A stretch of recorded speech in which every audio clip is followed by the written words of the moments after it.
Well, people know that how to make the nectar, but they're not really super informed on the exact measurements.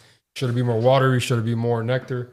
Should, kind of preparation so you can talk about that. Yeah. How you should prepare it. The water first, the nectar first. Should the nectar be in the fridge, in the freezer, or, room temperature? Like, where do you store it? Things like that.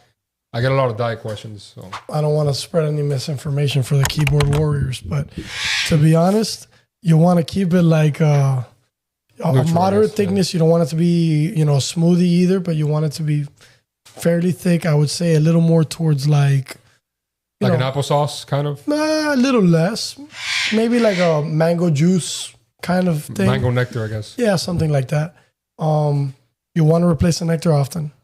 You don't want to leave it out there fermenting. Especially if it's outside. If you're indoors, you might get lucky with one feeding a day or one change, but ideally two. It depends on what they consume and stuff. It depends on the size of the bird. Do you need to feed a water bowl apart from the nectar? Or do they consume their water from the... I like to leave them a bowl of water. They usually get most of the water they need in the nectar, but I like to leave them a water bowl because they like to bathe. They're birds, they get dirty because of the nectar.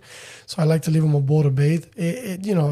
It varies, yeah. You have them outside, it's 60 degrees, 50 degrees. I don't know if they're going to be bathing in this weather, but definitely, with animals, it's kind of like a case-by-case scenario. You want to watch them and know your bird and know your bird. I think enrichment and toys is really important. They're very active birds, as you guys can see. Like, they don't stop moving around, so you need to implement toys and enrichment, I think, too. That's really important. Definitely. They like to be entertained all the time.